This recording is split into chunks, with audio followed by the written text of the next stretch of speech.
How to add music in Zoomerang. In this video, I'm going to show you how you can easily do this. First of all, open the application. Now, you can directly import the video that you want to edit. So here I'm tapping on one. At last, hit on next. So basically we're in this editing platform. Here, you can make different changes in the video and different edits too. Here on the bottom, you can find different tools that are available. So if you slowly swipe right, there's a section of music. Tap on music.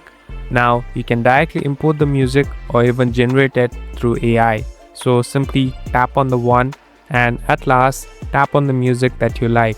So after you do this, the music is imported. Now the music has been imported and can be used in different sections according to your wish. Thank you for watching this video. I hope this video will help you.